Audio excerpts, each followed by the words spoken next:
আসসালামু আলাইকুম ওরহমতুল্লাহি ওবরাকাতুহু নাহমাদুহু ওয়া নুসাল্লি আলা রাসূলিহিল কারীম আম্মা বাদ।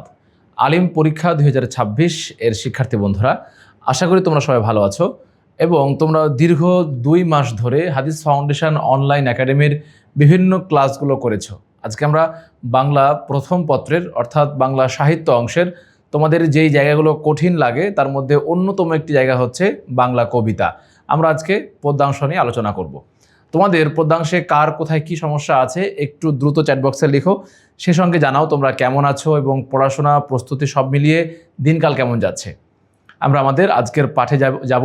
আজকে আমরা বাংলা যে পদ্য আছে সেই পদ্যের কয়েকটি জানবো, এরপরে আরও একটি ক্লাসে আমরা বাংলার অন্যান্য পদ্য নিয়ে আলোচনা করব। সব কিছু মিলিয়ে বাংলা পদ্যের তোমাদের যে জায়গাগুলোতে সমস্যা হয়, যে একটা পদ্য যখন আমরা পড়ি তখন ওইটা পড়ব কীরকমভাবে, ওইখান থেকে প্রশ্ন আসবে কোন কোন জায়গা থেকে, আমরা সেই জিনিসগুলো নিয়ে আজকে আলোচনা করব।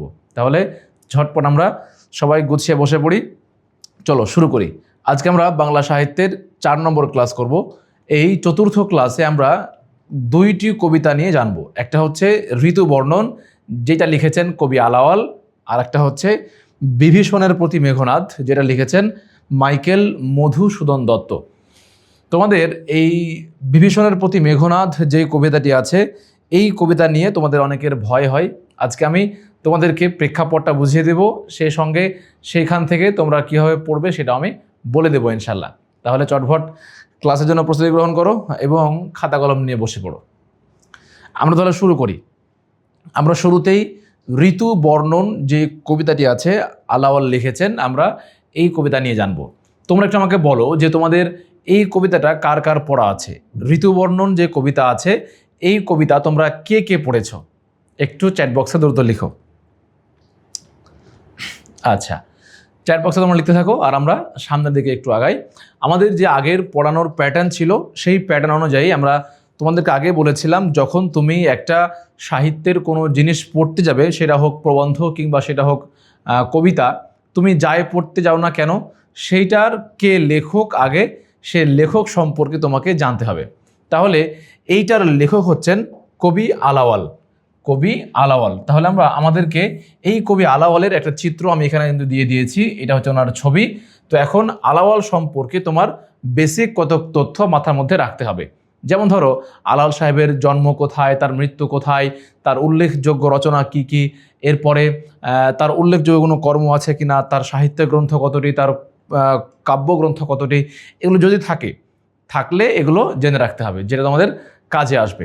সে সঙ্গে তোমাকে এইটাও জানতে হবে যে যেটা আমরা পড়ব ঋতুবর্ণন, এই কবিতাটা তার কোন গ্রন্থ থেকে নেওয়া হয়েছে, বর্তমানে এটা কোন গ্রন্থে আছে সেটা তোমাকে জানতে হবে। তাহলে বেসিক এই তথ্যগুলো তুমি তোমার বই থেকে দেখে নিলে সহজ হবে তোমার জন্য। যেই গল্পে তুমি পড়তে যাও, যেই প্রবন্ধ তুমি পড়তে যাও, তুমি আগে অবশ্যই এইটা লেখক পরিচিতি সম্পর্কে আগে ভালো মতো জেনে নেবে। আচ্ছা, এরপরে আমরা জানবো যে ঋতুবর্ণন যে কবিতা আছে এই কবিতার মূল যে ভাব, আমরা সেই মূল ভাব নিয়ে একটু আলোচনা করি, যাতে করে তোমাদের এটা বুঝতে সহজ হয়।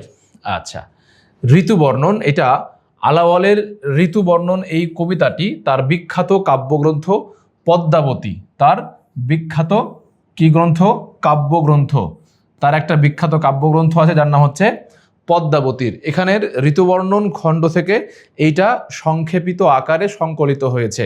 তাহলে এইখান থেকে কিন্তু তোমার কয়েকটা প্রশ্ন চলে আসছে যে পদ্মাবতী কি। পদ্মাবতী হচ্ছে মহাকাব্য, এটা কার লেখা, মহাকবি আলাওয়ালের লেখা। এরপর পদ্মাবতীর কোন অংশ থেকে ঋতুবর্ণন এই পাঠটুকু নেওয়া হয়েছে, সেটা হচ্ছে ঋতুবর্ণন খণ্ড। এখান থেকে সংক্ষিপ্ত আকারে আমাদের যে পাঠ্য বইয়ের মধ্যে আছে ঋতুবর্ণন কবিতা, সেইটা সেখান থেকে নেওয়া হয়েছে। এবার আসো, প্রকৃতির বিচিত্র রূপ অভিব্যক্ত হয় আবহাওয়া ও ষড়ঋতুর প্রভাবে। এখান থেকেও আরও একটা প্রশ্ন বের হলো যে প্রকৃতির বিচিত্র রূপ অভিব্যক্ত হয় কিসের মাধ্যমে। তাহলে একটা হচ্ছে আবহাওয়া আর একটা হচ্ছে ষড়ঋতুর প্রভাবে। এবার আসো, বাংলাদেশের প্রাকৃতিক সৌন্দর্যে যুগে যুগে মানুষ হয়ে উঠেছে বা মানুষ হয়েছে মুগ্ধ। তাহলে মানুষ মুগ্ধ হয়েছে কিসে, মানুষ মুগ্ধ হয়েছে কিসে, বাংলাদেশের প্রকৃতি দেখে। আচ্ছা, এরপর মুগ্ধ হয়েছেন সংবেদনশীল কবিগণ। তাহলে মানুষের সঙ্গে সঙ্গে বাংলার এই রূপ, বাংলার এই সৌন্দর্য, বাংলার এই ষড়ঋতুর বিচিত্রতা, এই সকল কিছু দেখে বাংলার মানুষ, বাংলার কবি এবং বাংলার সকল শ্রেণী পেশার মানুষ মুগ্ধ হয়েছে। এরপর তিনি বলছেন যে ঋতু বর্ণনা মধ্যযুগের কাব্যের এক স্বাভাবিক রীতি। আচ্ছা, এখানে একটা চমৎকার এমসিকিউ হবে, সেটা হচ্ছে যে মধ্যযুগের এই যে কবিতাগুলো আছে বা কাব্যের যে স্বাভাবিক রীতি, মধ্যযুগে এই কাব্য চর্চার যেই ধারাটা এইটা খুব বেশি ছিল। ওই সময়ে কাব্য চর্চার উপরে একটা ভালো মনোনিবেশ ছিল, সে জিনিসটা বলছে। তাহলে এখন এখান থেকে প্রশ্ন হবে যে কাব্যের স্বাভাবিক রীতি বা স্বাভাবিক চর্চা হতো কোন সময়ে? তখন সেটা হবে মধ্যযুগে। এবার আসো, কবি আলাওল এই ঋতু বর্ণনায় প্রকৃতির রূপবৈচিত্র্যের সাথে মানব মনের সম্পর্ক ও প্রভাব তুলে ধরেছেন। এই লাইনটাই হচ্ছে তোমার এই পুরো কবিতার একটা মূল ভাব বলতে পারি আমরা। কোনটা? সেটা হচ্ছে যে এখানে কবি আলাওল তিনি এই প্রকৃতির সঙ্গে, এই বাংলার রূপের সঙ্গে মানুষ বা মানব মনের যে সম্পর্ক এবং তার যে প্রভাব, এই জিনিসটাই তিনি এই তার কবিতার মধ্যে ফুটিয়ে তুলেছেন। এই লাইনটা অত্যন্ত গুরুত্বপূর্ণ। লাইনটা আমি আবার পড়ি। কবি আলাওল এই ঋতু বর্ণনায় প্রকৃতির রূপবৈচিত্র্যের সাথে মানব মনের সম্পর্ক, প্রকৃতির যে রূপ, এই রূপের সঙ্গে মানব মনের যে সম্পর্ক, এই সম্পর্কটাই তিনি তার এই কবিতার মধ্যে তুলে ধরেছেন। তাহলে তুমি এই একটা লাইন মাথার মধ্যে স্পষ্টভাবে সাজিয়ে নাও যে এই ঋতুবর্ণন কবিতার মধ্যে কবি আলাওল তিনি মানব মন এবং প্রকৃতির মধ্যে যে সম্পর্ক, এই সম্পর্কটাকেই তিনি এখানে ব্যাখ্যা বলো, বিশ্লেষণ বলো কিংবা উপস্থাপন বলো, তিনি এটা করবেন এই কবিতার মধ্যে। চলো আমরা সামনের দিকে আগাই। আচ্ছা, এইখানে এবার তিনি বলছেন, এখানে এবার লেখা আছে যে বসন্তের নবীন পত্র পুষ্প, মলয় সমীর, ভ্রমর গুঞ্জন ও কোকিলের কুহুতান। এখানে কয়েকটা জিনিস দেওয়া হলো। বসন্তের নবীন পত্র পুষ্প, আচ্ছা, তারপর মলয় সমীর, সমীর শব্দের অর্থ হচ্ছে বাতাস, তাহলে আচ্ছা বাতাস, ভ্রমরের গুঞ্জন এবং কোকিলের কুহুতান, গ্রীষ্মের প্রচণ্ড রৌদ্র ত্রাস ও ছায়ার গুরুত্ব, বর্ষার মেঘে গর্জন, অবিরল বৃষ্টি জলে স্নান প্রকৃতি, একটানা দাদুরি শিখনি রব, তারপর শরতের নির্মল আকাশ, ফুলের চামর দোলা, খঞ্জনার নাচ, শরৎ বিদায়ে হেমন্তের পুষ্পতুল্য তাম্বুলের সুখ এবং শীতের ত্রাসে তরিত সূর্য ডুবে যাওয়া, রজনীতে সুখী দম্পতির চিত্ত সুখ ইত্যাদি চমৎকারভাবে বর্ণিত হয়েছে কবিতাটিতে। তাহলে এই যে আমরা এখানে একটা প্যারা পড়লাম, এই প্যারার মধ্যে কিন্তু এই পুরো ঋতুর মধ্যে, ষড়ঋতুর মধ্যে কি কি হয় তিনি এই জিনিসটা এখানে উপস্থাপন করেছেন। চলো আমরা দেখি। তিনি এখানে বলছেন যে বসন্তের নবীন, যখন বসন্ত চলে আসে তখন এই পুষ্প, তখন এই ফুলগুলো নতুন করে ফুটে, তাই তো? এরপর তোমার বিভিন্ন দিক থেকে বাতাস আসে, সে বাতাসের কথা তিনি বলছেন। ভ্রমরের গুঞ্জন এবং কোকিলের কুহুতান, অর্থাৎ বিভিন্ন পাখির, বিভিন্ন পাখপাখালির যে গান, এরপর তোমার চারিদিকে ফুলের যে মৌ গন্ধ, মৌ সেন্ট, এইটার কারণে পাখিদের যে বিভিন্ন রকম কিচিরমিচির আওয়াজ, তিনি ওই জিনিসটাকে বলছেন।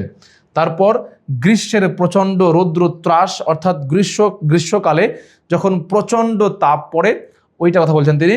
ছায়ার গুরুত্ব, ওই গ্রীষ্মের মধ্যে যেই তাপ পড়ে, ওই তাপ পার হয়ে গিয়ে যখন তুমি একটা কোনো ছায়ার তলে আশ্রয় পাও, ওই আশ্রয়টা তোমাকে যেরকমভাবে তার কাছে টেনে নেয় এবং তার যেটা গুরুত্ব আছে, ওই জিনিসটা এখানে বলছেন। তারপর বর্ষার মেঘ গর্জন, বর্ষাকালে মেঘ যেরকমভাবে গর্জন করে তিনি ওইটা বলছেন। অবিরল বৃষ্টি জলে স্নান প্রকৃতি, অর্থাৎ বৃষ্টি পড়ার মাধ্যমে এই পুরো প্রকৃতিটা স্নান করে, পুরো প্রকৃতিটা ধুয়ে যায়, পুরো প্রকৃতিটা পরিষ্কার হয়ে যায়। তারপর একটানা দাদুরি শিখনি রব, অর্থাৎ ময়ূরের যে ডাক তিনি সেটা বলছেন। এরপরে শরতের নির্মল আকাশ, ফুলের চামর দোলা, খঞ্জনার নাচ। শরৎকালে দেখবে, শরৎকালে কি হয় যে আকাশে পেজা তুলা, অর্থাৎ তোমার যে তুলার মতো যে মেঘগুলো ওঠে সাদা সাদা, ওইটার কথা বলছেন। তো সেই সময়ে তোমার ফুলের দোলা, এরপর পাখির নাচ, এরপর তোমার শরতের বিদায়ে হেমন্তের পুষ্পতুল্য তাম্বুলের সুখ, অর্থাৎ যখন শরৎকাল চলে যায় তারপরে যে হেমন্তকাল আসে এবং সেইটার যেরকম সুখ, যেরকম আনন্দ, যেরকম উল্লাস, তিনি ওই জিনিসটা বলছেন। শীতের ত্রাসে তরিত সূর্য ডুবে যাওয়া, মানে অত্যন্ত কুয়াশার কারণে যে সূর্য দেখতে না পাওয়া কিংবা সূর্যটা অস্ত যাওয়া। তারপর তিনি বলছেন রজনীতে সুখী দম্পতির চিত্ত সুখ, রাত্রিবেলায় একটা দম্পতির যেই আকাশ দেখার, চাঁদ দেখার যে নির্মলতা, চাঁদ দেখার যে সৌন্দর্য এবং তার যে অনুভূতি, তিনি এই জিনিসগুলোকে এখানে খুব সুন্দর এবং চমৎকার করে উল্লেখ করেছেন। তাহলে এই হচ্ছে তোমাদের এই মানব বা অর্থাৎ প্রকৃতির সাথে মানবের যে সম্পর্ক, মানব মনের যে সম্পর্ক, অর্থাৎ তোমার যে যখন প্রকৃতি পরিবর্তন হচ্ছে তখন মানুষ তার মনটাকে প্রকৃতির সঙ্গে খাপ খাইয়ে নিচ্ছে এবং খাপ খাইয়ে নেওয়ার ফলে প্রকৃতি যেরকম রিয়্যাক্ট করছে মানুষও সেরকম আচরণ করছে। যখন শীত আসছে তখন মানুষ শীতকালের যে উপভোগগুলো সেগুলোকে সে উপভোগ করছে, আবার যখন শরৎকাল আসছে সেই শরৎকালের যে বিষয়গুলো মানুষ সেটাকে উপভোগ করছে।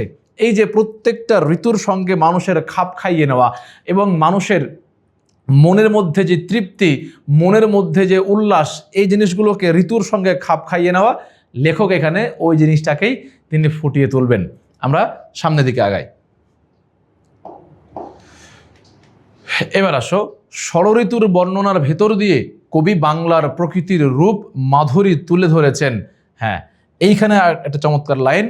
এইখানে যখন কবি ষড়ঋতুর বর্ণনা দিচ্ছেন, এই বর্ণনার মাধ্যমেই তিনি বাংলার প্রকৃতির যে রূপ, বাংলার প্রকৃতির যে বর্ণনা, তিনি কিন্তু সে বর্ণনা এখান থেকে দিয়ে ফেলেছেন। এরপরে ষড়ঋতুর বৈচিত্র্য বাংলার নিসর্গ রূপকে যে সমৃদ্ধ করেছে তা এই কাব্যাংশ থেকে স্পষ্টভাবেই বোঝা যায়। তাহলে তিনি এই বর্ণনাগুলো দিয়েছেন, আর এই বর্ণনার মধ্য দিয়ে তিনি কিন্তু বাংলার প্রকৃতির যে রূপ, বাংলার প্রকৃতির যে সৌন্দর্য, বাংলার প্রকৃতির যেই চার্মিংনেস, এই সমস্ত কিছুকে তিনি এটার মধ্য দিয়ে উপস্থাপন করেছেন। তাহলে এই এই কবিতার মধ্যে লেখক যা বলতে চেয়েছেন তা কি তোমরা বুঝতে পেরেছ? লেখক এখান থেকে যা বলতে চেয়েছেন তা তোমরা বুঝতে পেরেছ কিনা? এই পাঠ পরিচিতি পড়লে তোমার এই জায়গার কনসেপ্টটা পরিষ্কার হবে। আমি এজন্যই বলি যে আগে পড়বে লেখক পরিচিতি, এরপর পড়বে পাঠ পরিচিতি। এতে করে তোমার যে কাজটা হবে সেটা হচ্ছে ওই গল্প সম্পর্কে কিংবা ওই কবিতা সম্পর্কে তোমার মাথার মধ্যে একটা স্পষ্ট এবং স্বচ্ছ ধারণা তৈরি হবে, যেইটা তোমাকে ওই ওই অংশটুকু পড়তে উদ্বুদ্ধ করবে। আচ্ছা, এবার আমরা যদি সেইখান থেকেই তোমাদের জন্য একটু লাইন পড়ে তোমাদেরকে শোনাই। ধরো আমি প্রথমের এই প্যারাটুকু তোমাদেরকে পড়ে পড়ে শোনাই। প্রথমে বসন্ত ঋতু নবীন পল্লব। তাহলে প্রথম লাইন থেকে প্রশ্ন যে প্রথমে বসন্ত ঋতু নবীন পল্লব। কোন ঋতু প্রথমে? বসন্ত ঋতু। নবীন পল্লব, পল্লব শব্দের অর্থ কি? পল্লব শব্দের অর্থ হচ্ছে তোমার পাতা কিংবা বাগান, এমন কিছু একটা বোঝাবে। যাই হোক, তো এখন এখানে শুরুতে যেটা বললেন কবি যে প্রথমে বসন্ত ঋতু নবীন পল্লব।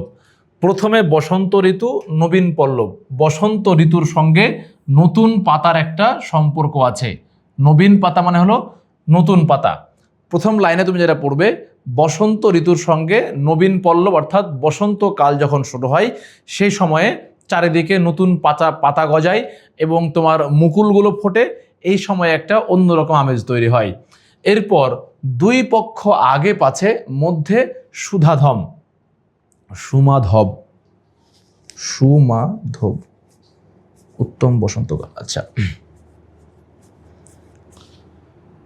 দুই পক্ষ আগে পাছে সুমাধম, সুমাধব, সুমাধব। আচ্ছা, দুই পক্ষ আগের মধ্যে সুমাধব, অর্থাৎ জিনিসটা হচ্ছে না, দক্ষিণা স্নিগ্ধ বাতাস। দুই পক্ষ আগে পাছে, মধ্যে সুমাধব, অর্থাৎ তোমার এই সুমাধব দ্বারা বোঝাই আগে পাছে যে সৌন্দর্য আছে, দক্ষিণের যে বাতাস, এই বাতাসটাকে এখানে মিন করছে। তারপরে মালয় সমীর হইলা কামেল পদাতি, মালয়া সমীর হইলা কামের পদাতি। তোমার দক্ষিণ দিকের যে বাতাসটা আসে, দক্ষিণা বাতাস যাকে আমরা বলি, দক্ষিণা বাতাস, সেটা হচ্ছে তোমার মালয় সমীর কামের পদাতি। মুকুলিত কৈল তব বৃক্ষ বনস্পতি, কুসুমিত কিংসুক সগধ সঘন বনলাল। আচ্ছা, কুসুমিত কিংসুক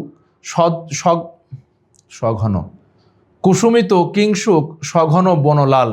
এই যে তোমার বসন্তকাল আসলে চারিদিকে যে মুকুল ফোটে, এরপরে তোমার সমীর অর্থাৎ বাতাস চারিদিকে বয়, তারপর তোমার এই বৃক্ষগুলো বনস্পতি দিয়ে অর্থাৎ তোমার নতুন নতুন চারা গজানো কিংবা নতুন নতুন ওই কুড়ি থেকে ফল গজানো, ফুল হওয়া, তারপর এরপরে তোমার ঘন ঘন বনগুলো লাল হওয়া অর্থাৎ বিভিন্ন ফুলে ফলে সেই জিনিসগুলো ভরে ওঠা, এই জিনিসগুলোকে এখান থেকে মেন করছে। পুষ্পিত সুরঙ্গ মল্লিল লবঙ্গ গুলাল, ভ্রমরের ঝংকার কোকিল কলরব। এই যে এত কিছুর কারণে প্রকৃতিতে এই বসন্ত আসার কারণে যে পরিবর্তনগুলো হচ্ছে, এই পরিবর্তনগুলোর কারণে ভ্রমরের ঝংকার কোকিলের কলরব, ভ্রমরের ঝংকার আর কোকিলের কলরব অর্থাৎ তোমার পাখিদের যে কুজন, পাখিদের যে ডাক, ওই জিনিসটাকে এখানে বলা হচ্ছে। এখন আমি তোমাকে এখান থেকে কয়েকটা দাগের জিনিস বলি। প্রথম হচ্ছে যে এই বসন্তের সঙ্গে, বসন্ত ঋতুর সঙ্গে নবীন পল্লব আসে। এরপরে এই পুরো জায়গাটুকু কিন্তু বসন্তকালকে নিয়ে আলাপচারিতা হচ্ছে। কি হয় এইখানে, তোমার দক্ষিণ দিক থেকে বাতাস আসে, তারপর তোমার এই যে সুমাধবের কথা এখানে আছে, মুকুলিত হয় চারদিকে, তোমার নতুন নতুন পাতা গজায়, বৃক্ষ বনস্পতির কথা এখানে আছে, তারপর বনগুলো বিভিন্ন রকম ফলে ফুলে ভরে যায়, এরপরে আছে তোমার লবঙ্গ গুলাল, এই এত কিছু আছে, এগুলো হচ্ছে প্রকৃতির। এর সঙ্গে সঙ্গে তোমার কি হয়, ভ্রমরের ঝংকার আসে, ভ্রমরের ঝংকার শুরু হয়, কোকিলের কলরব হয়, ভ্রমরের ঝংকার এবং কোকিলের কলরব, এই জিনিসগুলো তোমাদেরকে এখান থেকে মনে রাখতে হবে। এখন তুমি যেটা করবে, তোমার এই কবিতার বাকি যে অংশটুকু আছে, এই পুরো অংশটুকুকে তুমি এরকমভাবে পড়বে। পড়ার আগে তোমাকে যে কাজটা করতে হবে সেটা হচ্ছে, তোমার কাছে এইখানকার যেই শব্দের অর্থগুলো আছে, অর্থাৎ কবিতার শেষে যেই শব্দার্থের পাঠটুকু আছে, সেই শব্দার্থটা আগে পড়বে। তোমার যখন লেখক পরিচিতি, পাঠ পরিচিতি এগুলো পড়া শেষ, এবার তুমি পড়বে শব্দার্থের পাঠ। শব্দার্থের পাঠ এজন্য পড়বে যেন ওইখানকার শব্দগুলো বা ওই কবিতার মধ্যে যেই শব্দগুলো ব্যবহার করা হয়েছে, ওই শব্দগুলো যেন তুমি বলতে পারো, যেন তুমি ওই শব্দগুলো ওইখানে আসলে বুঝতে পারো যে এর অর্থটা কি, এর অর্থটা কি মিন করছে, ওই জিনিসটা তোমাকে বুঝতে হবে। যার কারণে তোমাকে ঋতুর এই যে ঋতুবর্ণন যে কবিতাটা আছে, এই কবিতার প্রথমে শব্দার্থগুলো সম্পর্কে জানতে হবে। এরপর তোমার লাইনের যে ভাবার্থ, অর্থাৎ প্রত্যেকটা লাইনের কিন্তু আলাদা আলাদা ভাবার্থ আছে। এখানে যেমন ধরো যে কোনটা গ্রীষ্মকালের কথাবার্তা বলা হয়েছে, কোন লাইনে গ্রীষ্মকালের কথা বলা হয়েছে, কোন লাইনে বর্ষাকালের কথা বলা হয়েছে, এই যে জায়গাগুলো আছে সেগুলো তোমাকে বের করতে হবে। আমি যেমন তোমাকে আজকে যেটুকু দেখালাম, এইটুকু তোমার গ্রীষ্মকাল সম্পর্কে বলছে। এরপর যদি আরও অন্যান্য কোনো ঋতু সম্পর্কে সেখানে আলাপচারিতা হয়, তাহলে সেই অংশটুকু তোমাকে বের করতে হবে, সেই অংশটুকু তোমাকে জানতে হবে। এবং প্রত্যেকটা লাইনের কিন্তু আলাদা আলাদা মিনিং আছে। এই লাইন থেকে কি কি অনুধাবনমূলক প্রশ্ন আসতে পারে, এই লাইনটা তুলে দিয়ে কি কি অনুধাবনমূলক প্রশ্ন আসতে পারে। যেমন ধরো প্রথম লাইন, প্রথমে বসন্ত ঋতু নবীন পল্লব, এই লাইন দিয়ে কবি কি বোঝাতে চেয়েছেন, এইরকমভাবে বিশেষ কোনো লাইন যদি এখান থেকে তুলে দেয়, যেন তুমি সেখান থেকে সে ব্যাখ্যাগুলো করতে পারো, ওই জিনিসটা তোমাকে এখান থেকে ভালো মতো খুঁটিয়ে খুঁটিয়ে পড়তে হবে। সেই সাথে তোমার সৃজনশীল এবং এমসিকিউ আকারে এখান থেকে পড়তে হবে, যেন এখান থেকে এমসিকিউ কিংবা সৃজনশীল আসলে তুমি উত্তর করতে পারো, এইটা মাথায় নিয়ে পড়তে হবে। এখন ভাইয়া আমার যে এই কথাটুকু তুমি যেভাবে পড়বে, এই পড়ার পাঠটুকু তোমার প্রত্যেকটা কবিতার জন্যই থাকলো। তোমার বইয়ে যেই কবিতাগুলো আছে, সেই কবিতাগুলো তুমি পড়ার সময় তোমার এই ফরম্যাটটা তুমি খেয়াল রাখবে, এই ফরম্যাটটা তোমরা খেয়াল রাখবে। আমি ক্লিন করে দিচ্ছি, তুমি এখান থেকে একটা স্ক্রিনশট নিয়ে রাখো। যখনই তুমি কোনো কবিতা পড়বে, যখনই তুমি কোনো এই পদ্যগুলো পড়তে যাবে, সেই সময়ে তুমি অবশ্যই এই যে ফরম্যাটটা আমি তোমাকে দিলাম, এই ফরম্যাটটা তুমি অবশ্যই খেয়াল রাখবে। তাহলে এটা কি পরিষ্কার? এইটা তোমরা বুঝতে পেরেছো কিনা, বা এটার মূল যে থিমটা তা তুমি ধরতে পেরেছো কিনা, কিংবা কীভাবে পড়তে হবে সে জায়গাটুকু পরিষ্কার কিনা, এটা একটু জানাবে। সে সঙ্গে যদি কারো কোনো সমস্যা হয় তাহলে তোমাদের যে গ্রুপগুলো আছে সেই গ্রুপে চ্যাট বক্সে তোমরা লিখবে, ইনশাল্লাহ আমরা সেখানে এটা আলোচনা করব। আর আমরা পেইড ব্যাচে অবশ্যই এগুলোর বিস্তারিত আলোচনা করার সুযোগ পাবো, যেটা এখানে আমরা অনেক জিনিস আসলে মিস করতে হয় বা অনেক জিনিস এখান থেকে স্কিপ করতে হয়, যেহেতু সময় খুব সংক্ষিপ্ত, সেই সঙ্গে তোমাদের সিলেবাসটাও অত্যন্ত বড়।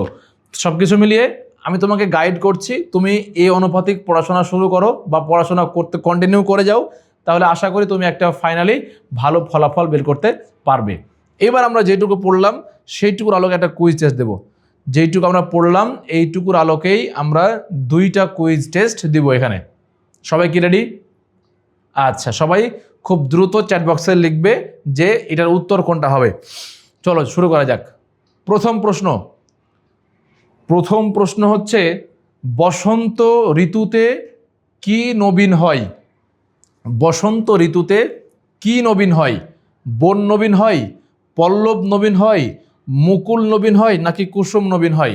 এখানকার তোমার প্রত্যেকটাই উত্তর হতে পারে, কিন্তু এইখানে যেমন ধরো তোমার বনগুলোতে নতুন নতুনভাবে এই যে পাতাগুলো পড়ে আবার পাতা হয়, মানে বনটা নতুন রূপ নেয়, এরপরে পল্লব, কুসুম, মুকুল এই সব কিছু তোমার হতে পারে। কিন্তু এইখানে তুমি কবিতার মধ্যে কোনটা পড়লে, সেই অনুপাতিক তোমাকে উত্তর করতে হবে। উত্তর করো, বসন্ত ঋতুতে কি নবীন হয়? বন, পল্লব, মুকুল, কুসুম। ক খ গ ঘ একটা লিখলেই হবে। ক খ গ ঘ একটা লিখলেই হবে। যেটা সঠিক উত্তর সেটা লিখো। সঠিক উত্তরটি চটভট লিখে ফেলো। আচ্ছা, তাহলে আমরা দেখি এবার কোনটা সঠিক উত্তর। সঠিক উত্তর হলো খ, পল্লব। সঠিক উত্তর হচ্ছে খ, পল্লব। যারা যারা খ উত্তর করেছ তাদের উত্তর শতভাগ ঠিক আছে। চলো এবার আমরা আরও একটা কুইজ দেই। এখানকার কুইজ হচ্ছে, বসন্ত ঋতুতে ভ্রমরের কি শোনা যায়? বসন্ত ঋতুতে ভ্রমরের কি শোনা যায়? আমরা কিন্তু আমাদের কবিতার মধ্যে শেষ লাইন, অর্থাৎ এখানকার যে স্লাইড দেখালাম প্রথম প্যারা, সেই প্রথম প্যারার শেষ লাইন ছিল এটা, যে বসন্ত ঋতুতে ভ্রমরের কি শোনা যায়? কলরব, ঝংকার, গুঞ্জন, সুর। লিখো ক, খ নাকি ঘ। আচ্ছা, তাহলে এবার আমরা উত্তর দেখি কোনটা সঠিক। সঠিক উত্তর হচ্ছে খ, ঝংকার। সঠিক উত্তর হচ্ছে ঝংকার।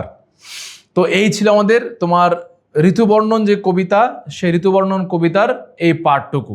এবার আমরা আমাদের আর একটা যে কবিতা আছে সেই কবিতায় যাব, বিভীষণের প্রতি মেঘনাদ।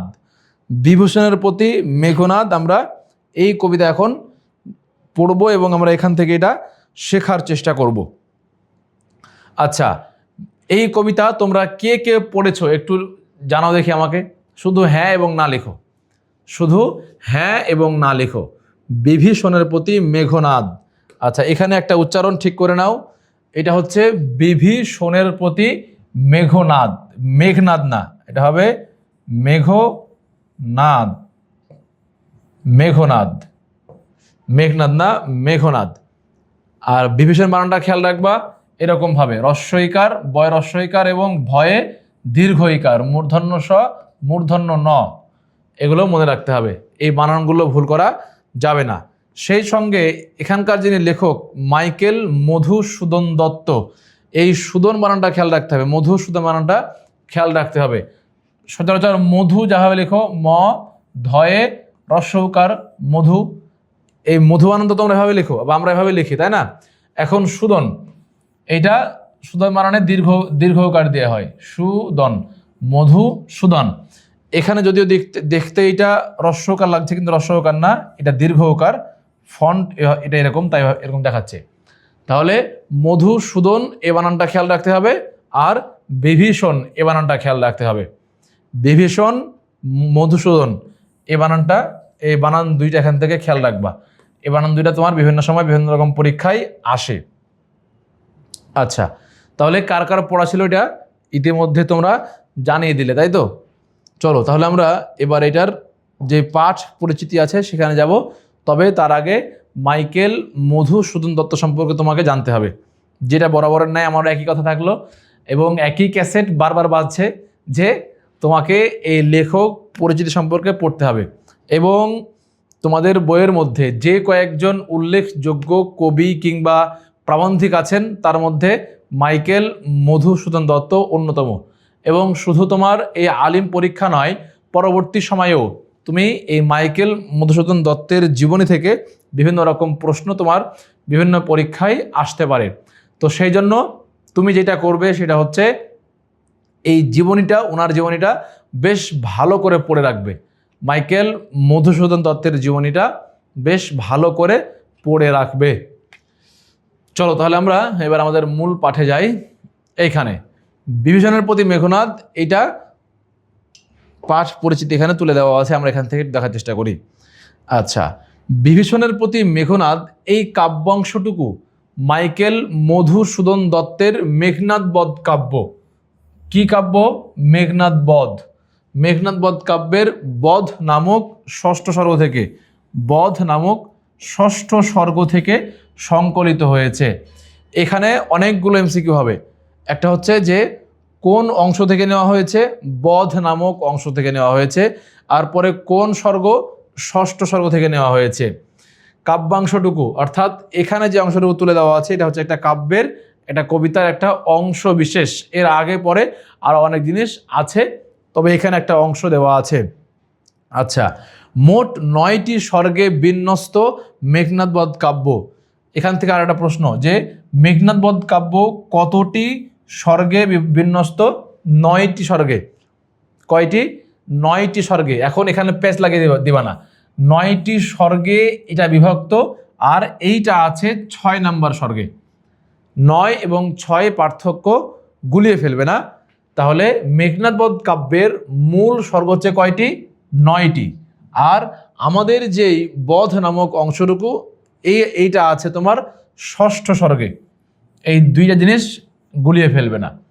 এবার আসো ষষ্ঠ স্বর্গে লক্ষণের হাতে, আচ্ছা এটা লক্ষণ না লক্ষণ, লক্ষণের হাতে অন্যায় যুদ্ধে মৃত্যু ঘটে অসম সাহসে বীর মেঘনাদের। তাহলে কার হাতে কার মৃত্যু হলো? লক্ষণের হাতে। কে মৃত্যুবরণ করালো? লক্ষণ হত্যা করলো কাকে? মেঘনাদকে। কাকে? মেঘনাদকে।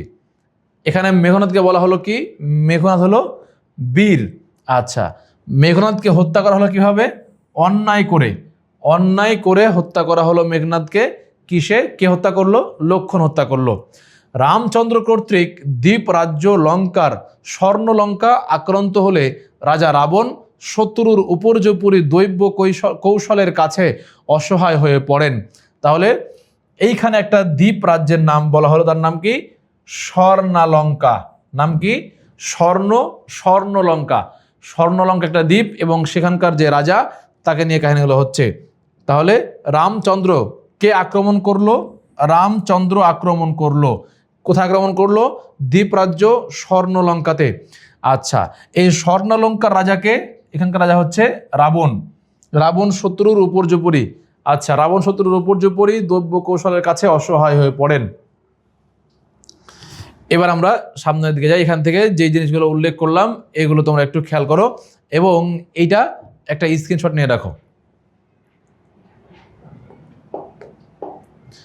এবার আসো, ভ্রাতা কুম্ভকর্ণ ও বীরপুত্র, আচ্ছা ও পুত্র বীরবাহুর মৃত্যুর পর মেঘনাদকে পিতা রাবণ পরবর্তী দিবসে অনুষ্ঠেয় মহাযুদ্ধের সেনাপতি হিসেবে বরণ করে নেন। তাহলে এখানকার ভ্রাতা, ভ্রাতাকে কুম্ভকর্ণ, ভ্রাতা হচ্ছে কুম্ভকর্ণ অর্থাৎ ভাই, রাবণের ভাই হলো কুম্ভকর্ণ, এবং পুত্র হচ্ছে বীরবাহু। পুত্র তার উপাধি দেওয়া হচ্ছে কি? বীরবাহু। পুত্র হচ্ছে বীরবাহু। এর মৃত্যুর পর মেঘনাদকে পিতা রাবণ পরবর্তী। তাহলে বীরবাহুর মৃত্যুর পর কাকে দেওয়া হলো?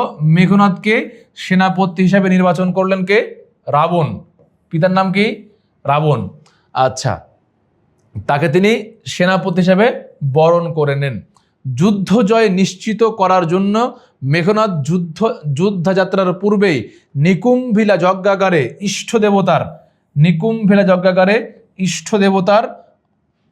ইষ্টদেবতার অগ্নিদেবের পূজা সম্পন্ন করতে মনস্থির করেন।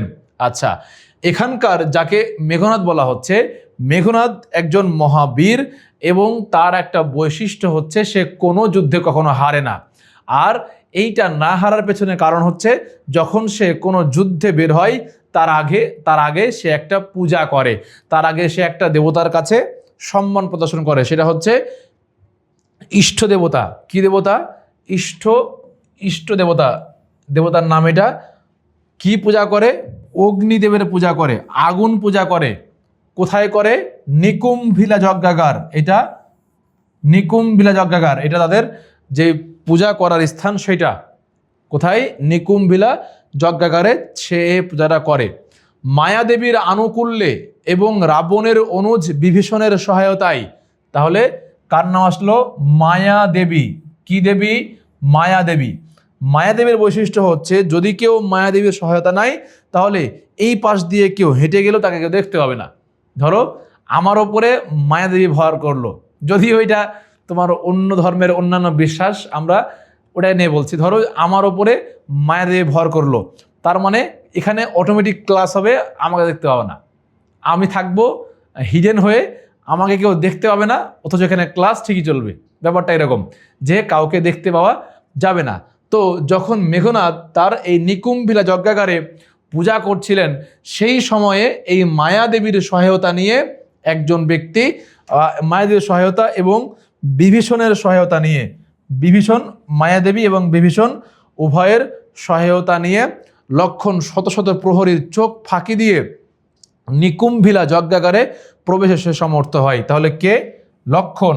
এখানে এই লক্ষণকে করা হয়েছে ভিলেন, এই লক্ষণ হলো ভিলেন, আর এই বিভীষণ হলো তোমার এই যে মেঘনাদের চাচা অর্থাৎ রাবণের ভাই। কিন্তু এ রাবণের ভাই হওয়া সত্ত্বেও রাবণের বিপক্ষে কাজ করছে, মেঘনাদের চাচা হওয়া সত্ত্বেও মেঘনাদের বিপক্ষে কাজ করছে। এখন এই বিভীষণের সহায়তা এবং মায়াদেবীর সহায়তায় লক্ষণ চলে আসলো কোথায়? রক্ষপুরে বলা হয়, যার মানে এই নিকুম্ভিলা যজ্ঞাগারে চলে আসলো, যেখানে সে পূজা করছিল।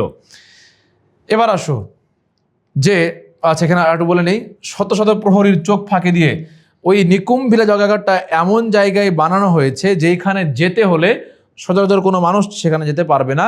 সেখানে অসংখ্য প্রহরী, অসংখ্য প্রজা, এগুলো দিয়ে ওইটাকে মোড়ানো আছে। ওইটার ওই গেট যেতে হলে তাকে আগে এগুলো ফেস করতে হবে।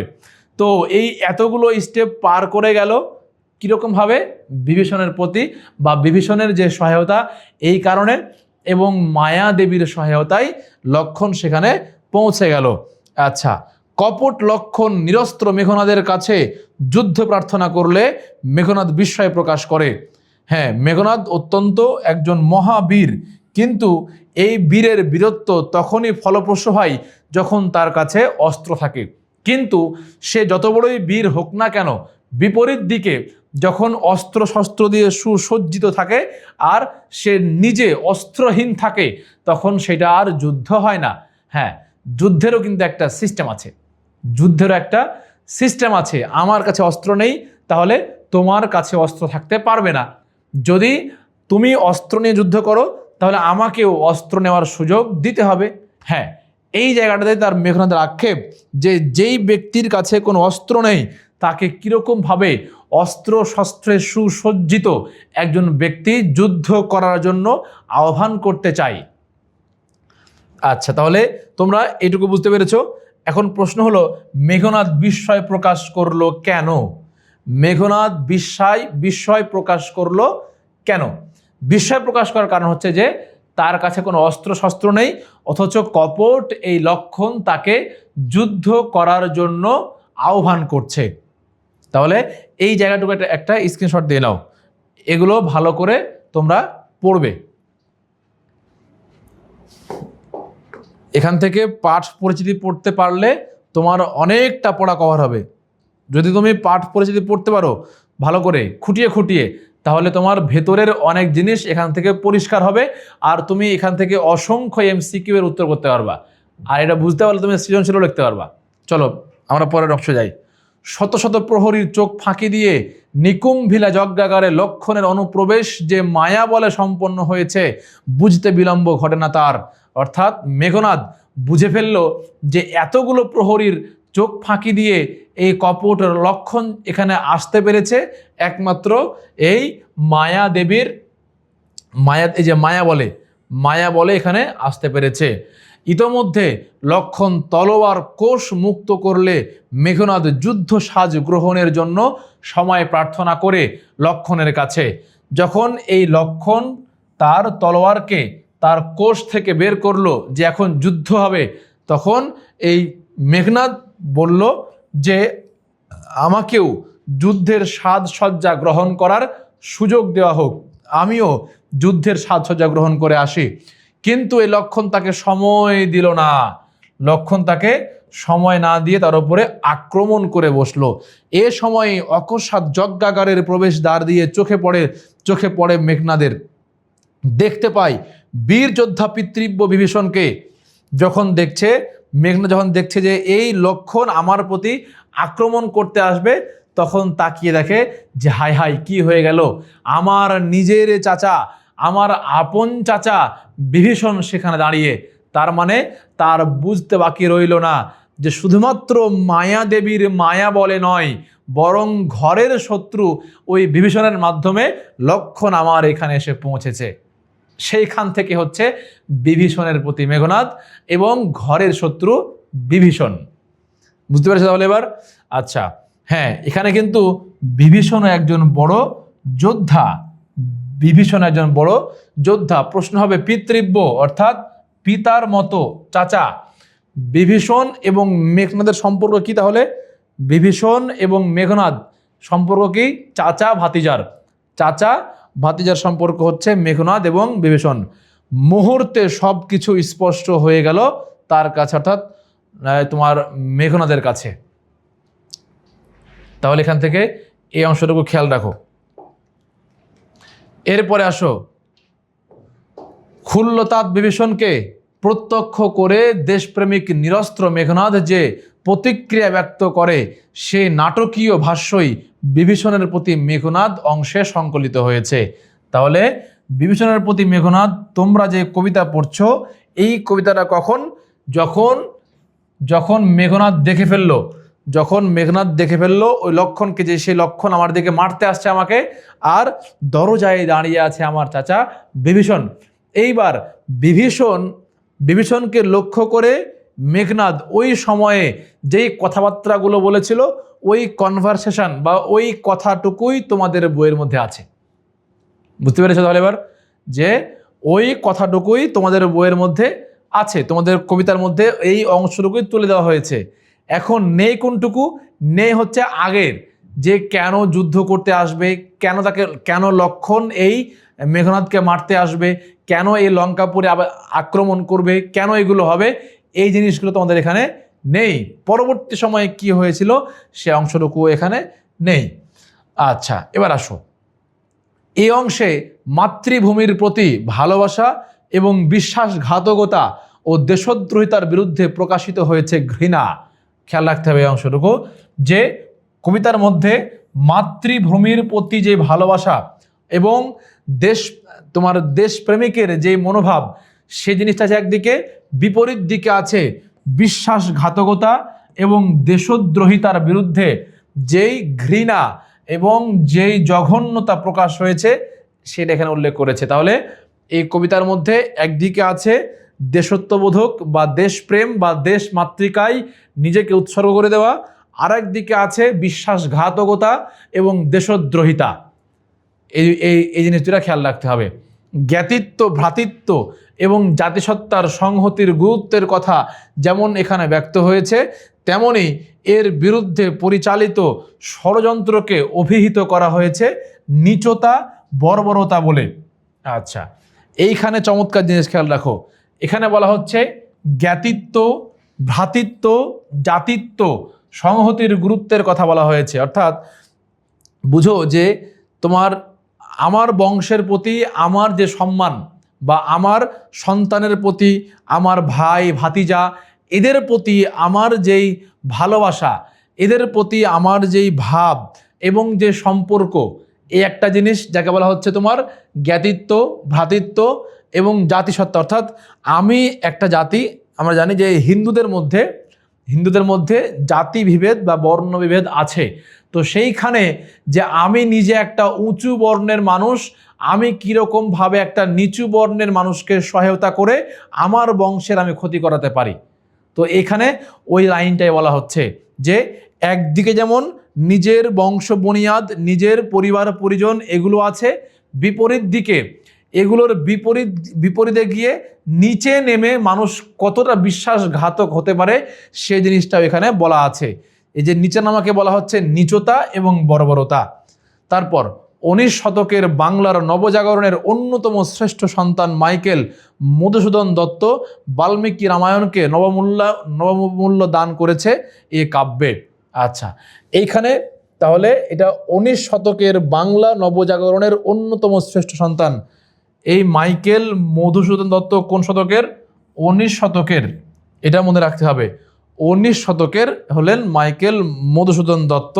তিনি বাল্মীকি রামায়ণ অর্থাৎ রামায়ণ যে গ্রন্থটা আছে বাল্মীকির রচনামূলক বা সেটার নতুন করে বা নতুন ভার্সন দিয়েছেন তোমাদের এই মাইকেল মধুসূদন দত্ত। মানব কেন্দ্রিকতায় রেনেসাঁ বা নবজাগরণের সার কথা। এখানে একটা জিনিস খেয়াল রাখতে হবে যে আমরা নবজাগরণ কিংবা রেনেসাঁ, তোমরা এই শব্দের সঙ্গে আগে থেকেই পরিচিত, তাই না? তোমরা এই শব্দের সঙ্গে আগে থেকে পরিচিত, নবজাগরণ বা রেনেসাঁ। তো এই রেনেসাঁ এবং নবজাগরণের মৌলিক কথা কি বা সার কথা কি? সেটা হলো মানব কেন্দ্রিকতা। মানব কেন্দ্রিকতা এটা হচ্ছে রেনেসাঁ কিংবা নবজাগরণের মূল কথা। এখান থেকেও এমসিকিউ আসতে পারে। তাহলে এবার এইটার একটা স্ক্রিনশট নাও। তোমরা এইরকমভাবে যদি খুঁটিয়ে খুঁটিয়ে পড়ো এবং প্রত্যেকটা প্রবন্ধ এবং প্রত্যেকটা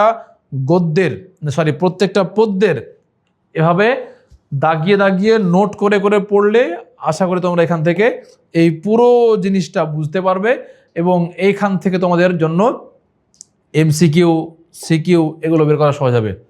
চলো দেখি, এ নবজাগরণের প্রেরণাতেই রামায়ণের রাম লক্ষ্মণ মধুসূদনের লেখনীতে হীনরূপে এবং রাক্ষসরাজ রাবণ ও তার পুত্র মেঘনাদ যাবতীয় মানবীয় গুণে ধারক রূপে উপস্থাপিত। আচ্ছা, এইখানে একটা জিনিস খেয়াল করো যে নবজাগরণের প্রেরণা অর্থাৎ তোমার মানব কেন্দ্রিকতা কিংবা মানুষের জন্যই মানুষ, এটাকে বলা হচ্ছে নবজাগরণ। আর এই প্রেরণা নিয়েই, এই উৎসাহ উদ্দীপনা নিয়েই মাইকেল মধুসূদন দত্ত এই রাম আর লক্ষ্মণকে এদেরকে করা হয়েছে হীনরূপে, মানে এরা নিচু চরিত্রের কিংবা এরা নিচু বর্ণের মানুষ এমনটা, অর্থাৎ সহজ কথায় এরা হলো ভিলেন। এবার আসো, রাক্ষসরাজ রাবণ এবং তার পুত্র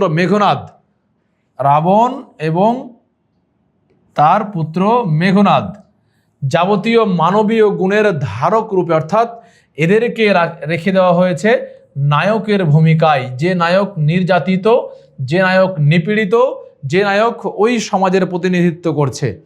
আচ্ছা, ধারক রূপে। এখান থেকে আমি সঙ্গত আরেকটা জিনিস বলে রাখি যে আমরা অনেক সময় দেখি পত্রপত্রিকা কিংবা তোমার প্রবন্ধ, নাটক এগুলোর বিরুদ্ধে অনেক সময় আন্দোলন হয়, অনেক সময় এগুলোর বিরুদ্ধে কথাবার্তা হয়। কেন হয় জানো? এইগুলোর মাধ্যমেই কিন্তু ন্যারেটিভ ছড়ানো হয়। এগুলোর মাধ্যমেই তোমার মানুষের যেই প্রোপাগান্ডা বলি কিংবা মানুষের জন্য যেই ছড়ানো বলি, এগুলো কিন্তু এইটার কারণে হয়ে থাকে। কেমন করে? ধরো যে তোমার দেখবে একটা সংবাদ প্রকাশ হচ্ছে, ওই সংবাদের বিভিন্ন পত্রপত্রিকা বিভিন্ন রকমভাবে তারা উপস্থাপন করছে। কেউ কাউকে ভিলেন বানাচ্ছে, আবার কেউ কারো বিপরীত দিকে দেখা যাবে যে অন্য আরেকজনকে ভিলেন বানিয়ে কাউকে আরেকজন নায়ক বানিয়ে দিচ্ছে। এরকম জিনিসটা কিন্তু হচ্ছে। এবং এইটারই তোমার একটা উদাহরণ বলতে পারি আমরা, এই নবজাগরণের ফলে এই যে রাম লক্ষ্মণ রাবণ মেঘনাদ এদের যে ন্যারেটিভ, এদের যে গল্প, এদের যেই উপন্যাস, বা এদের যে তোমার কাব্য, এই জিনিসটা সেখান থেকে একটা চলে এসছে বলতে পারো। আসো, দেবতাদের আনুকূল্য প্রাপ্ত রাম লক্ষ্মণ নয়, পুরাণের রাক্ষস রাজ রাবণ ও তার পুত্র মেঘনাদের প্রতি মধুসূদনের মমতা ও শ্রদ্ধাবোধ। তাহলে মধুসূদন দত্ত কার প্রতি মমতা এবং শ্রদ্ধাবোধ দেখিয়েছেন? মেঘনাদের প্রতি, এবং মেঘনাদের যে পিতা রাবণ তার উপরে। এরা কারা? মেঘনাদ এবং রাবণ এরা হচ্ছে রাক্ষস রাজ। আমরা জানি না, বলি যে রাক্ষস রাজা, এমনটা তোমরা শুনেছো না, যে রাক্ষস কুল্ল বা রাক্ষসের একটা জগৎ আছে। এই যে ওই কল্পনার যে জগৎ, মূলত এই জায়গাগুলো থেকেই এখান থেকে চলে আসে। আচ্ছা, এটা কোথায় আলোচনা করা আছে? এটা আছে পুরাণে। এই আলোচনা আছে কোথায়? রাক্ষসের এটা আলোচনা আছে হলো পুরাণের মধ্যে। তারপরে আসো, রাম এবং লক্ষ্মণ এরা হলো এখানকার এন্টিপার্টি, এরা হলো এখানকার শত্রু, কিংবা এরা এখানকার তোমার বিপরীত দিকের লোকজন। তারপরে আসো, বিভীষণের প্রতি মেঘনাদ কাব্যাংশটি 14 মাত্রার অমিল প্রবাহ জ্যোতি স্বাধীন অক্ষর বৃত্ত ছন্দে রচিত। এইটুকু ভাই একটু মনে রাখতে হবে কষ্ট করে। সেটা হচ্ছে মেঘনাদ বধ যে কাব্যাংশ, তোমাদের বইয়ে যে অংশটুকু আছে এটাকে বলা হচ্ছে তোমার 14 মাত্রার। 14 মাত্রা মানে কি? আমরা জানি সনেট, তাই তো? ওই সনেটটাই বলা হচ্ছে এখানে 14 মাত্রা। অমিল প্রবাহ, কি প্রবাহ? অমিল প্রবাহ দিয়ে, এবং এটা হচ্ছে জ্যোতি স্বাধীন, আর লেখা হয়েছে অক্ষরবৃত্ত ছন্দে। এবার একটু কি কঠিন হয়ে গেল নাকি? আচ্ছা, এটা সনেট এবং অমিল প্রবাহ, সে সঙ্গে জ্যোতি স্বাধীন, আর হচ্ছে অক্ষরবৃত্ত ছন্দে রচিত। এই অংশটুকু একটু ভালোভাবে মনে রাখতে হবে। তারপরে আসো, প্রথম পংক্তির সঙ্গে দ্বিতীয় পংক্তির চরণান্তের মিলহীনতার কারণে এ ছন্দ অমিত্রাক্ষর ছন্দ নামে পরিচিত। তাহলে কি? অমিত্রাক্ষর ছন্দ। কি ছন্দ ভাইয়া? অমিত্রাক্ষর ছন্দ। আচ্ছা, তাহলে মনে রাখতে হবে যেটা কি অমিত্রাক্ষর ছন্দে রচিত। কেন অমিত্রাক্ষর ছন্দ? দেখবে যে প্রত্যেকটা লাইনের শেষের যে অন্তমিল, এইটা সেখানে ব্রেক করা হয়েছে। প্রত্যেকটা লাইনের শেষে, পংক্তি শব্দের অর্থ হচ্ছে লাইন, তোমার প্রত্যেকটা লাইনের শেষে গিয়ে যে একটা মিল থাকে, আমরা বলি না যে কবিতার শেষে গিয়ে মিলছে, শুনতে ভালো লাগছে, কিন্তু এখানে এরকম তুমি মিল পাবে না, যার কারণে এটাকে বলা হচ্ছে অমিত্রাক্ষর ছন্দ। হ্যাঁ, এবার একটা এইটার স্ক্রিনশট নিয়ে নাও, এই জায়গাগুলো ভালো করে খেয়াল করে করে পড়বে। আশা করি তোমাদের জন্য এই কবিতা পড়াটা সহজে হয়ে যাবে। এবার আরেকটু আছে, তাহলেই শেষ হবে। এটা ক্লান্ত হওয়ার কোনো কিছু নেই, এটা কিন্তু পড়তে মজা আছে। এটা বুঝতে পারলে তুমি পড়তে একদম মানে আনন্দ পাবে ইনশাআল্লাহ। চলো, এই কাব্যাংশের প্রতিটি পংক্তি 14 মাত্রার, প্রতিটি লাইন কয় মাত্রার? 14 মাত্রার, এবং 8-6 মাত্রার দুটি পর্বে বিন্যস্ত। এগুলো মনে রাখতে হবে। হ্যাঁ, এগুলো কিন্তু ক্রিটিক্যাল জায়গা, এই জায়গাগুলো থেকে প্রশ্ন আসতে পারে। 14 মাত্রার পংক্তি, সে সঙ্গে তোমার 8-6 মাত্রার দুটি পর্বে বিন্যস্ত। আচ্ছা, লক্ষ্য করার বিষয় যে এখানে 2 পংক্তির চরণান্তিক মিলেই কেবল পরিহার করা হয়নি, জ্যোতিপাত বা বিরাম চিহ্নের স্বাধীন ব্যবহারও হয়েছে বিষয় বা বক্তব্যের অর্থের সঙ্গে। আমরা জানি যে একটা লাইন শেষ হলে সেখানে তোমার দাঁড়ি কমা এগুলো হয় না, বিরাম চিহ্নের যে ব্যবহার, বাংলা দ্বিতীয় পত্রের বা বাংলা ব্যাকরণের যে পাঠটুকু আছে বিরাম চিহ্নের ব্যবহার, তো সেইটাও এখানে ব্রেক করা হয়েছে। এখানে জাস্ট যেই কথার যেইখানে দাঁড়ি কমা, মূলত ওই কথাকে ওই রকমভাবে বর্ণনা করে দেওয়া হয়েছে, আর দাঁড়ি কমার কোনো প্রকারের কোনো নিয়ম কোনো কিচ্ছু এখানে তোয়াক্কা করা হয়নি। ওইটা এখানে বলছে জ্যোতিপাত বা বিরাম চিহ্নের স্বাধীন ব্যবহারও হয়েছে বিষয় বা বক্তব্যের অর্থের সঙ্গে। বক্তব্য, বিষয় এবং সে সঙ্গে অর্থের দিকে খেয়াল রেখে করা হয়েছে। এই কারণে ভাব প্রকাশের প্রবাহমানতাও কাব্যাংশটির ছন্দের বিশেষ লক্ষণ হিসেবে বিবেচ্য হবে। তাহলে এই যে জায়গাগুলো আমি যেগুলো তোমার দেখালাম, যে এই জায়গাগুলো ভালো করে খেয়াল রাখতে হবে, এগুলো কঠিন জায়গা, সেগুলো তুমি খেয়াল রাখবে, আর বাকি অংশটুকু তোমরা পড়ে যাবে ইনশাআল্লাহ। তাহলে আশা করি এটা তোমরা বুঝতে পারবে। এখানে আমি তোমাদেরকে যেটা বলবো, যখন তুমি পড়বে, পড়ার আগে 2টা পক্ষ ভাগ করে নেবে। একটা তোমার ধরো দিবে নায়ক পক্ষ, আর একটা দিবে তোমার হলো ভিলেন। এবার কোন চরিত্রগুলো কোন দিকের, কোন চরিত্রগুলো কোন দিকের, দুই দিকে লিখবে। কোন চরিত্রের মানে কোন চরিত্রটা কোন পক্ষের, এইটা এপাশে লিখবে। যদি তুমি আরও একটু অ্যাডভান্স হও তাহলে তার আগে করে নেবে যে কোনটা কার সাথে কি সম্পর্ক, ওই সম্পর্কগুলোও তুমি এখান থেকে দেখে নেবে। তাহলে তোমার জন্য এটা পড়তে সুবিধা হবে ইনশাল্লাহ। যদি আমরা আমাদের যখন পেইড ব্যাচ হয় সেখানে একদম পুরো এর কার থেকে কে আসলো, কার সন্তানকে, কার সঙ্গে কি নিয়ে গণ্ডগোল, আমরা এই জিনিসগুলো বিস্তারিত আলোচনা করার সুযোগ পাই। আমরা আশা করি তোমাদের জন্য সেইখানে এই বিষয়ে বিস্তারিত এবং পরিষ্কার, নিট অ্যান্ড ক্লিন, একদম ডিটেলসে আলোচনা করার সুযোগ পাবো ইনশাল্লাহ। তাহলে তোমরা এখানে আগে পড়ার আগে দুইটা ভাগ করে নেবে এবং কোন চরিত্রগুলো কোন ধাঁচের তা তুমি আগে জেনে নেবে, তাহলে তোমার জন্য এটা পড়তে সুবিধা হবে। তাহলে এটা পড়ার কৌশল হচ্ছে কি ভাই, যে এই সম্পর্কগুলো আগে তোমাকে বুঝতে হবে যে কোন সম্পর্কটা কোন দিকে। এইটা না বুঝলে তুমি কিন্তু এই সিকিউ অংশতে উত্তর করতে পারবে না। তার কারণ তোমাকে একটা নাম তুলে দিয়ে বলবে যে উদ্দীপকের সঙ্গে এই, অর্থাৎ উদ্দীপকের সঙ্গে লক্ষণের বা লক্ষণ চরিত্রের কি মিল পাওয়া যায়, তাই না? এখন তুমি জানোই না যে এই লক্ষণ আসলেই মানে তোমার শত্রুপক্ষের নাকি নায়ক পক্ষের।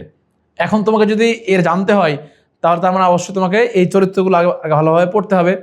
তো ওখান থেকে বলা যে এই সম্পর্কগুলো আগে বুঝতে হবে, তারপর তোমার অ্যাজ ইউজুয়াল যেটা আমি আগে বললাম যে শব্দ অর্থগুলো পড়তে হবে, তারপর প্রত্যেকটা লাইনের ভাব বুঝতে হবে, অনুধাবনমূলক যেন আসলে করতে পারো সেটা বুঝতে হবে, সৃজনশীল এবং এমসিকিউ আকারে পড়তে হবে। এই বেসিক জায়গাগুলো তোমাকে খেয়াল করে করে পড়তে হবে। চলো আমরা তোমাদেরকে কিছু অংশ পড়ে দেখিয়ে দেই কীভাবে পড়তে হবে। ও আচ্ছা, তাহলে আমরা এটা সরাসরি এখন কুইজ টেস্টে চলে যাই।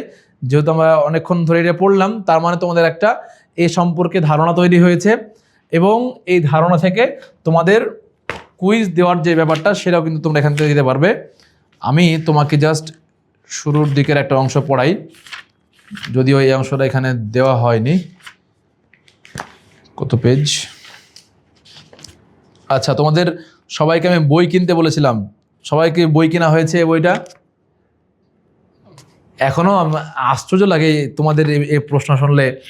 অনেকেই প্রশ্ন করে যে ভাই বই কিনবো না গাইড কিনবো, গাইড বই ছাড়া কি আপনাদের কোর্স করলে পরীক্ষা ভালো ভালো করা যাবে? এর কোনো প্রশ্ন হলো? এখন প্রশ্ন কেমন যে ভাই আমি খাতায় লিখবো না, পাস হবে? বলো হবে? আমি খাতায় লিখলামই না, পাস হবে? আমি তোমাকে এই ক্লাসে গুলিয়ে খাওয়িয়ে দিই, কিন্তু ভাই তুমি যদি একবার না পড়ো, বইয়ের তো একটা হক আছে নাকি? এই হক তো পালন করতে হবে অন্তত। এই জন্যই যাই করো, কাছে একটা বই, একটা গাইড, এগুলো রেখো। এগুলো রাখলে তোমার এই জিনিসগুলো তোমার সঙ্গে মিলবে। আরে একটা বই আমি পড়বো, বই পড়লে আমার ভালো লাগা কাজ করবে, তাই না? চলো আমি তোমাকে এখান থেকে একটা লাইন পড়াই। এতক্ষণে অরিন্দম কহিলা বিষাদে, জানিনো কেমনে লক্ষণ কেমনে আসি লক্ষণ পশিল রক্ষপুরে। এখানে আমি যেটা বলছিলাম যে যখন ওই মেঘনাদ তার চাচা বিভীষণকে দেখে নিল যে দরজায় বিভীষণ দাঁড়িয়ে আর আমাকে এই লক্ষণ মারতে আসছে, তার মানে এটা স্পষ্ট। এবার ওই মেঘনাদ বলছে যে আমি এতক্ষণে বুঝতে পারলাম যে এই অরিন্দম অর্থাৎ তোমার মেঘনাদ নিজে, অরিন্দম কহিলা বিষাদে অর্থাৎ দুঃখ ভারাক্রান্ত মন নিয়ে, জানিনো কেমনে আসি লক্ষণ পশিল, মানে আমি বুঝতে পারলাম, আমার বুঝতে আর বাকি নেই যে এই কপট লক্ষণ কীরকমভাবে এইখানে আসতে পারলো, অর্থাৎ এই রক্ষপুরে আসতে পারলো, এর আমার বুঝতে আর বাকি নেই। হাই তাত উচিত কি তব এ কাজ, তাত শব্দ অর্থ হচ্ছে চাচা। সে বিভীষণকে উদ্দেশ্য করে বলছে যে চাচা, যে তোমার কি এই কাজ করা ঠিক হলো? নিকো শাশ্বতী তোমার জননী, মানে তার মা হচ্ছে সতী সাধবী একজন নারী, সেটা বলা হচ্ছে যে অমুক নারী বা অমুক সতীত্বের অধিকারী নারী তোমার মা, সহোদর রক্ষ শ্রেষ্ঠ, অর্থাৎ তোমার যে ভাই অর্থাৎ মেঘনাদের যে পিতা তার কথা বলা হচ্ছে, যে শলী শম্ভনিব কুম্ভকর্ণ, অর্থাৎ তোমার যে ভাতৃ, তোমার যে ভাই কুম্ভকর্ণ সেও একজন বীর, আর ভাতৃপুত্র বাসব বিজয়ী, মানে মেঘনাদ নিজে, যে বলা হচ্ছে যে আমি নিজেও এই পুরোটার একজন মহাবীর। তো এত কিছু সুগুণ থাকার পরেও তুমি কেমন করে এইরকম একটা হীন কাজ করতে পারলে? এখন বাকি অংশটুকু তোমরা পড়ে নেবে ইনশাল্লাহ। চলো আমরা একটা কুইজ দেই। আমরা একটা কুইজ দিই, চলো। কুইজ নাম্বার 1, বিভীষণের প্রতি মেঘনাদ কাব্যাংশটি মেঘনাদ বধ কাব্যের কোন কোন স্বর্গ থেকে সংকলিত? আমরা এটা শুরুতে পড়লাম, কিন্তু বিভীষণের প্রতি মেঘনাদ কাব্যাংশটি মেঘনাদ বধ কাব্যের কোন স্বর্গ থেকে সংকলিত? ক, খ, গ, ঘ। সঠিক উত্তর যেটা সেটাতে শুধু লেখো ক, খ, বা যেটা হয় সেটা লেখো, তাহলে হবে। চটভট লিখে ফেলো। আচ্ছা, চলো তাহলে আমরা দেখি সঠিক উত্তর কোনটা। সঠিক উত্তর হচ্ছে গ, ষষ্ঠ স্বর্গ। যারা লিখেছ ষষ্ঠ স্বর্গ বা গ, তাদের উত্তর ঠিক হয়েছে। আচ্ছা, আমাদের এই ছিল আজকের ক্লাস। আমরা আজকের ক্লাসে অনেক মাথার উপরে ভারী একটা বিষয় ছিল মেঘনাদ বধ কাব্য, কিংবা তোমার হচ্ছে যে বিভীষণের প্রতি মেঘনাদ, এটা আমরা এই জিনিসটা আজকের ক্লাস থেকে জানতে পারলাম। এখন তোমার ভাইয়া কাজ হচ্ছে তুমি এইটা পড়বে, এবং আমি তোমাকে যেভাবে পড়তে বললাম তুমি সেখান থেকে সেরকমভাবে পড়বে। আশা করি তুমি এখান থেকে এমসিকিউ এবং সিকিউ উভয়টাই অ্যান্সার করতে পারবে। আল্লাহ তাআলা তোমাদের পরীক্ষা, তোমাদের পড়াশোনা সব কিছুতেই বারাকা দান করুন এবং দ্রুত ভালো ফলাফল করার তৌফিক দান করুন, আল্লাহুম্মা আমিন। সবাইকে অসংখ্য ধন্যবাদ। দেখা হচ্ছে পরবর্তী ক্লাসে। আসসালামু আলাইকুম ওয়া রাহমাতুল্লাহি ওয়া বারাকাতুহু।